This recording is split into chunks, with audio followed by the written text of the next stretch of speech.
வணக்கம். மார்கழி மாதம் 12வது நாள் ஆண்டாள் அருளி செய்த திருப்பாவினுடைய 12வது பாடல். கனைத்திளங் கற்றெருமை கண்டுக்கிறங்கி நினைத்து முறை வழியே நின்று பால் சோர நனைத்தில்லம் சேராக்கும் நற்செல்வன் தங்காய் பனித்தலை வீழனின் வாசற்கடை பற்றி சினத்தினால் தென்னிலங்கை கோமானைச் செற்ற மனத்துக்கு இனியானை பாடவும் நீ வாய்திறவாய். இனித்தான் எழுந்திராய் ஈதென்ன பேருறக்கம் அனைத்தில்லத்தாரும் அறிந்தேலோர் எம்பாவாய்.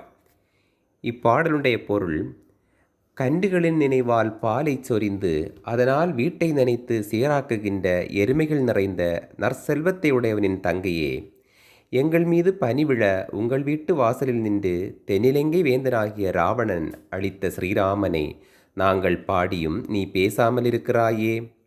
பிற வீட்டினரெல்லாம் எழுந்து விட்டார்கள், நீ இனியாவது எழுந்திரு.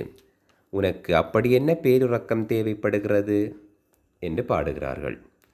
அடுத்ததாக இன்றைய தினத்திற்கான திருவெம்பாவை 12வது பாடல்.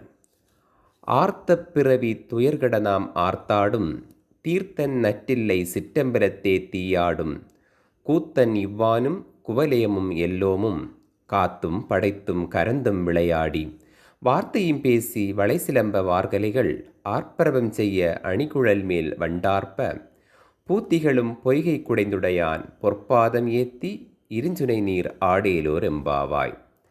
இப்பாடலுடைய விளக்கம், நம்மை பிணித்த பிறவித் துன்பம் கெடும்படி நாம் மகிழ்ந்து நீராடும் அருட்பொய்கையாக விளங்குபவனும் அழகிய தில்லை சிற்றம்பலத்தில் அனலேந்தி ஆடுபவனும் வெண் மண் மற்ற அனைத்தையும் படைத்து காத்து அழித்தும் திருவிளையாடல் செய்பவனும் ஆகிய பரமசிவனுடைய பெருமைகளை பேசி வளையல்கள் ஒலிக்கவும் அணிகலன்கள் அசைந்து ஒலி எழுப்பவும் கூந்தலில் வண்டுகள் மொய்த்து ரீங்காரம் செய்யவும் மலர்கள் நிறைந்த நீர்நிலையில் இறங்கி மகிழ்வுடன் நீராடுவோம்.